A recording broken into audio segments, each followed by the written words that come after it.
చెప్పినట్టు ఇప్పుడు అందరూ మంచిగా చేసింది. నారాయణ జిల్లాలో ఫస్ట్ ఉన్నది కదా చెప్పారు కదా, దాన్ని ప్రూవ్ చేసుకోవాలి మనం.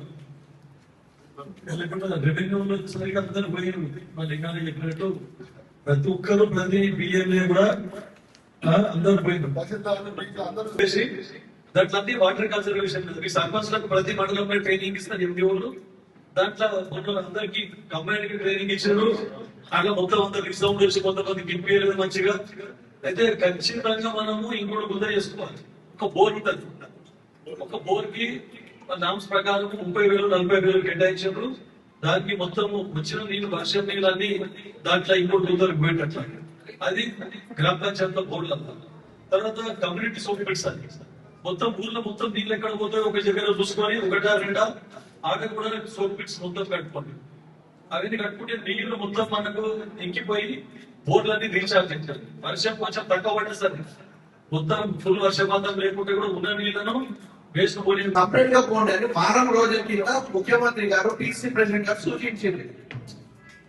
మీద ఎవరైతే ఉన్నాడో ఆయన వచ్చి దాన్ని ఏమన్నాడంటే బిఏలతో ఇప్పటి వరకు పోయింది కదా, అది ఓకే. కానీ ఇప్పుడు కాంగ్రెస్ పార్టీగా ప్రతినిధులు బిఏలు ఎవరైతే అపాయింట్ చేసినామో వాళ్ళు సపరేట్ గా పోతే ఇంకేమన్నా మిగిలిపోయినాయన్నా డూప్లికేట్ ఉన్నా ఎక్కడైనా ప్రాబ్లం ఉన్నా మనకు తెలుస్తుంది. ఇప్పుడు మనం పార్టీ తరఫున చేయమనండి, అది మనం గవర్నమెంట్ వాళ్ళు చేసుకుంటున్నారు కానివ్వండి, అది ముందు అన్నాము అక్కడ మనం కన్ఫ్యూజ్ అయినాము. కానీ ఇప్పుడు పార్టీ తరఫున పోమనండి, డైలీ ఒక 25 ఇళ్ళు పోమనండి అంటే మేము చెప్పినాం. సార్ వాళ్ళు ఆల్రెడీ ఫామ్లు సబ్మిట్ చేసేసి డబుల్ పని అవుతుంది. ఎట్లా అంటే లేదా ఫామ్లు సబ్మిట్ చేస్తే ఇప్పుడు ఫామ్లు సబ్మిట్ చేసినందుకు మళ్ళీ ఫామ్లు ఇవ్వకండి, ఇచ్చేసిన దగ్గర పోయి ఎన్ని ఫామ్లు వచ్చినాయి వాళ్ళకి కనుక్కోండి, ఎన్ని ఫామ్లు వాళ్ళు రిటర్న్ ఇచ్చారు కనుక్కోండి, అందులో ఎంత మంది షిఫ్టెడ్ ఉన్నట్టు కనుక్కోండి, ఎంత మంది చనిపోయిన ఉన్నట్టు కనుక్కోండి. అయితే రోజు మీరు 100 ఇళ్ళు పోయే అవసరం లేదు, రోజు 25 ఇళ్ళే పోండి. ఇప్పటి వరకు 3వ తారీఖు వరకు అని చెప్తున్నాం. 3వ తారీఖు వరకు జిల్లాలో వీళ్ళున్న స్థానం మొదటి స్థానం కాబట్టి చాలా హ్యాపీగా ఉంది. ఇప్పుడు చెప్పినట్టుగా ఫార్మ్స్ ఎన్ని ఇచ్చినా మనం ఎన్ని కలెక్ట్ చేసినాం 98 చేసి కాబట్టి చాలా తక్కువనే ఉంటున్నారు. మళ్ళీ ఎందుకు మిమ్మల్ని నిలబడుతున్నారంటే ఒక రిలేషన్ ఏర్పడు.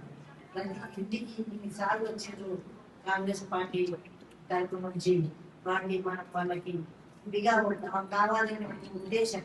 అంటే వాళ్ళు మన సంబంధం అనేది తెలిసిపోతుంది. వీళ్ళు స్వచ్ఛందంగా మన సేవ చేస్తున్నారు. ఓట్లు అనేది ఎంత విలువైందో ప్రజలకు ఇంకా కూడా చాలా మంది గ్రహిస్తలేదు.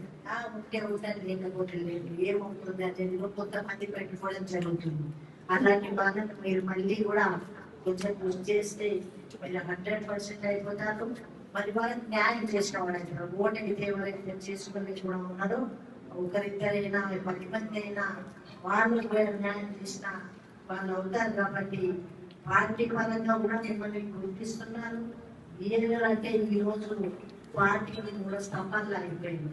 ఎందుకంటే ప్రతి ఇంట్లో ఎంతమంది ఉన్నారు, ఎన్ని ఓట్లు ఉన్నాయి, ఏవి మనకు వస్తాయి, ఏవి మనకు రావనేది కూడా మీకు అందరూ కూడా తెలిసిపోయింది. తెలిసిపోయింది ఎప్పుడు ఏ ఇంటికి వెళ్తే మన వాళ్ళు, ఏ ఇంట్లో మన వాళ్ళు కాదు అనేది కూడా తెలిసిపోయింది.